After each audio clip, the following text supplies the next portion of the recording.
सभी को नमस्कार। एक बार फिर से आप सभी का स्वागत है हमारे साथ जुड़ने के लिए। और हम जो बातचीत कर रहे हैं बीएससी बीएड इंटीग्रेटेड का जो पार्ट है उनके लिए इम्पोर्टेंट क्वेश्चन उनकी बात कर रहे हैं। आज हम जुड़ेंगे बीएससी फर्स्ट ईयर के लिए। BSc BSc BEd first year की क्लास के लिए, और ये यूनिट नंबर आप लोगों की 4 रहेगी। इससे पहले आप लोग 3 यूनिट मुझे उम्मीद है बहुत अच्छे से कवर कर चुके होंगे।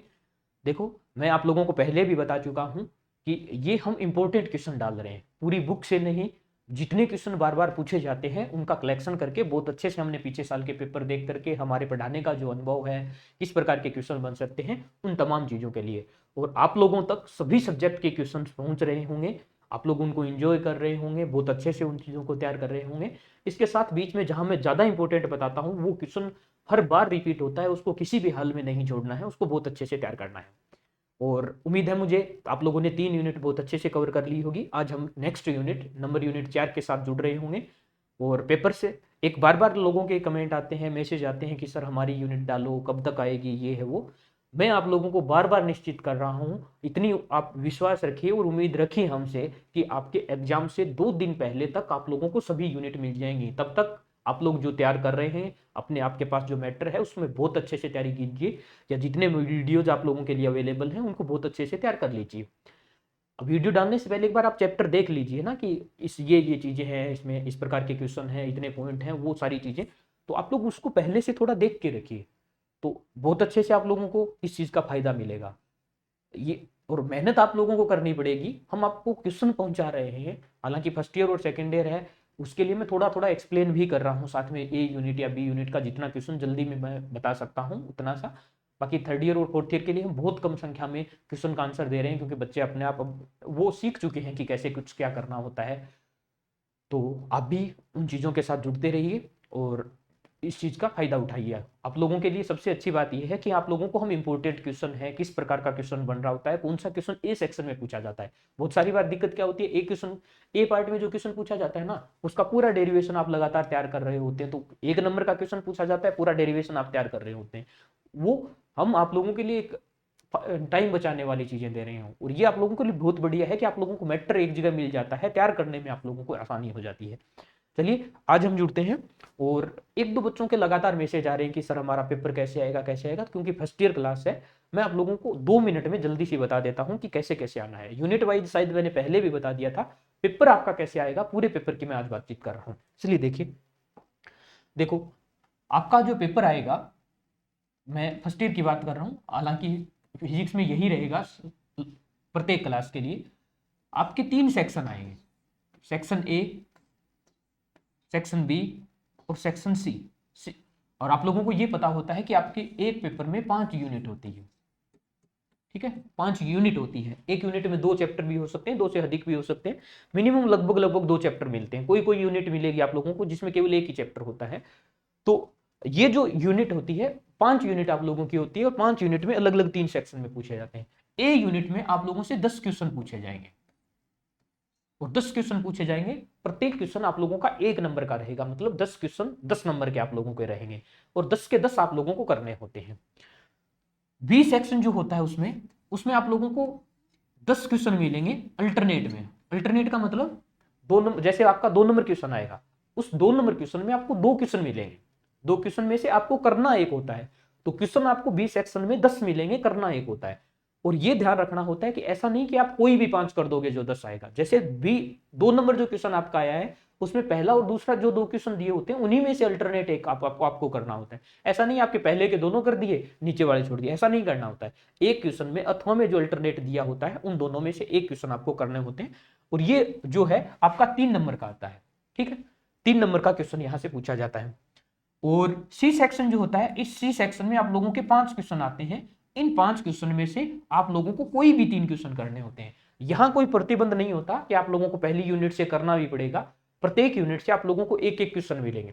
99.9% ये चीज होती है। आप लोगों के फर्स्ट ईयर और सेकंड ईयर में लगभग ये चीजें नहीं होती, लेकिन धीरे धीरे जैसे आगे बढ़ते हैं तो कई बार ये भी हो जाता है कि सी सेक्शन में एक ही चैप्टर से 2 क्वेश्चन भी कहीं कहीं जो ज्यादा इंपॉर्टेंट है उससे पूछ लिया जाता है, लेकिन ऐसा बहुत रेयर है। वो एग्जामिनर कई बार चेंज कर देते हैं उनके अकॉर्डिंग। तो 5 यूनिट होगी आपकी, 5 यूनिट से प्रत्येक यूनिट से आप लोगों को 5 क्वेश्चन मिलेंगे, मतलब एक एक क्वेश्चन मिलेंगे, उनमें से कोई भी 3 आपको करने होते हैं। आप पहली यूनिट का बड़ा क्वेश्चन कर सकते हो, दूसरी का कर सकते हो, तीसरी का कर सकते हो, जो यूनिट आपकी बहुत अच्छे से तैयार है वो आपको करनी है। और जितने क्वेश्चन मैं यहाँ डाल रहा हूँ सी सेक्शन के, उसमें से बहुत बार ये होता है, मैं आप लोगों को ये बता देता हूँ साथ में कि ये बहुत इंपॉर्टेंट है, मान के चलिए वो क्वेश्चन कंफर्म आएगा, उसको बहुत अच्छे से आप लोगों को तैयार करने हैं।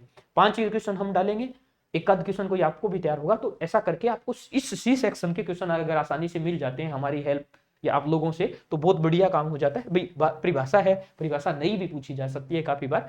अब देखिए मैं यहाँ डाल रहा हूँ, तो मैंने 3 यहाँ डेफिनेशन डाली है, जैसे तो 3-3 डाल के कितने क्वेश्चन डाल दिए मैंने, ए सेक्शन में 15 क्वेश्चन डाल दिए। और बस जैसे बी सेक्शन का आप क्वेश्चन तैयार करोगे तो उसमें डेफिनेशन तो साथ के साथ तैयार होगी ना, तो भाषा वाली दिक्कत नहीं है, ए सेक्शन के क्वेश्चन धीरे धीरे तैयार हो जाते हैं। ठीक है, इसके साथ चलिए ये आप लोगों को मैंने यूनिट में क्वेश्चन कैसे आते हैं, आप लोगों का एक पेपर किस तरीके से सेटअप होता है, उम्मीद है आप लोगों को वो चीजें क्लियर हो गई होंगी। किस लग रहा है एक बार फिर से आप इसको रिज्यूम करके देख लीजिए कि कौन से में क्या करना है, एक बार ध्यान में आ जाएगा, फिर दिक्कत नहीं रहेगी, क्योंकि फर्स्ट ईयर जो होते हैं नए बच्चे होते हैं, किस प्रकार से चीजें टैकल करनी होती है, थोड़ा सा मैंने ये चीज डिफाइन कर दी। अब चलिए बात करते हैं यूनिट नंबर जो आपकी है, आज हम यूनिट नंबर 4 की बात कर रहे हैं। 3 यूनिट आप लोगों तक पहुंच चुकी होगी, बहुत अच्छे से आप लोगों की तैयार होगी। चलिए आप आज मैं ज्यादा टाइम नहीं लेती हूँ, जल्दी से यूनिट पे आता हूँ। आप लोगों से पूछा गया है अनुप्रस्थ और अनुदैर्ध्य तरंग में पूछा गया है। ठीक है, मैं ज्यादातर ये बताता हूं कि जब भी आप लोगों से डिफरेंस पूछा जाता है तो टेबल बना के, चाहे आप डेफिनेशन ही लिख रहे हो उसकी, टेबल बना के आंसर दिया करो। एक साइड में डाल दिया अनुप्रस्थ तरंगे, एक साइड डाल दिया अनुदैर्ध्य तरंगे।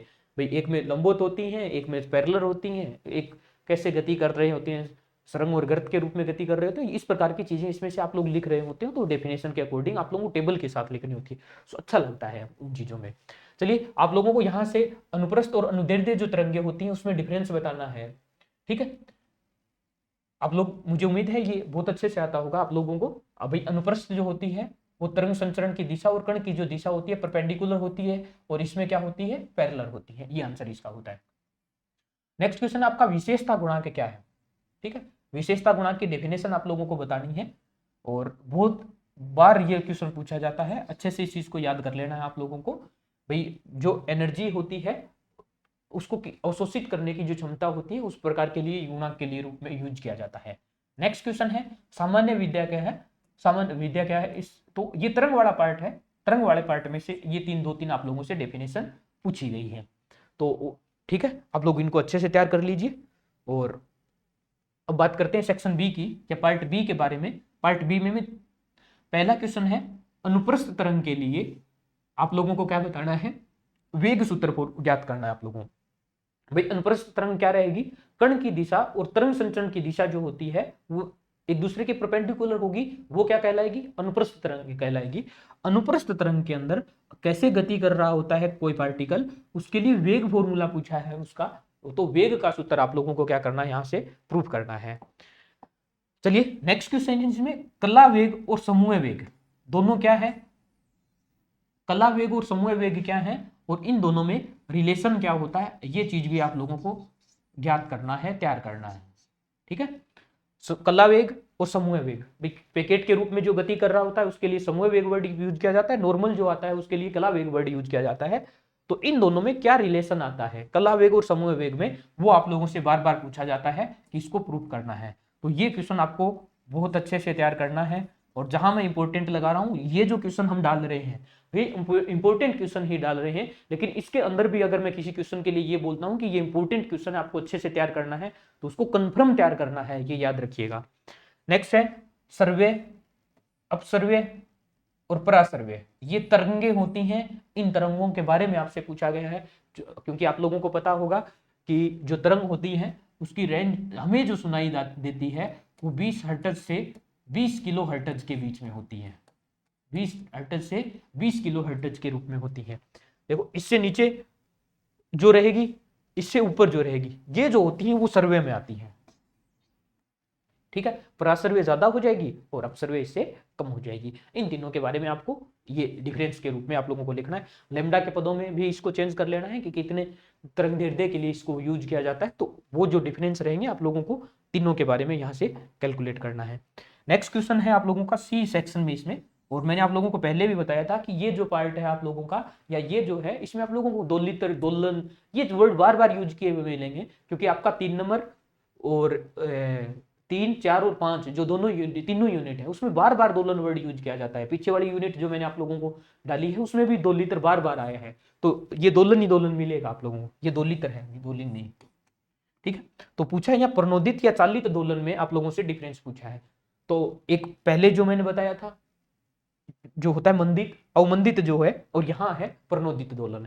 अवमंदित में मैंने आप लोगों को बता दिया था कि जो दोलन के लिए आवश्यक होता है वो ये होता है कि एफ बल का जो मान होता है वो समानुपाती विस्थापन के होता है, लेकिन साइन नेगेटिव होता है। इसका मतलब बल बढ़ने के साथ, विस्थापन बढ़ने के साथ साथ उसका बल का मान बढ़ेगा, लेकिन माइनस होने के कारण उसकी डायरेक्शन हमेशा क्या रहती है, अपोजिट रहती है। ये तो हमेशा लगेगा। एक अवमंदित के लिए भाई बीच में माध्यम कैसे कार्य कर रहा होता है, माध्यम की गति के कारण जो अवमंदन होता है उस चीज के बारे में, तो ये तो 2 अवमंदन में थे, और यहाँ तीसरा बल भी यूज करेंगे चालित के लिए, एफ जो एफ बराबर F note sine omega T वाले, तीनों लेकर के आप लोगों को इन चीजों को प्रूव करना होता है। तो मुझे उम्मीद है आप लोगों को इन क्वेश्चन को आप बहुत अच्छे से तैयार कर लोगे, और बहुत बढ़िया बेनिफिट आप लोगों को इन क्वेश्चन के माध्यम से मिल रहा होगा। तो ये क्वेश्चन है, आप लोग तैयार कीजिए, बहुत जल्द आपके सामने जो आपकी यूनिट नंबर 4 आ गई है, ये लास्ट यूनिट आपकी फर्स्ट पेपर की जो रहेगी। और एक इस चीज के लिए निश्चित रहिए कि आप लोगों के पेपर से 2 दिन पहले मैं सारे आप लोगों की यूनिट है वो डाल दूंगा, चाहे एक दिन में 4 वीडियो या 5 वीडियो कितने भी अपलोड करने पड़े। और ये बात केवल फिजिक्स के लिए ही नहीं, अदर सब्जेक्ट के लिए भी है। तो बार बार बहुत सारे लोग मैसेज करते हैं इस चीज के लिए, तो आप लोग पेशेंस इस चीज के लिए बनाए रखें और आप अपना मैटर तैयार रखें। ठीक है, धन्यवाद, जय हिंद, मिलते हैं नेक्स्ट वीडियो में बहुत जल्द।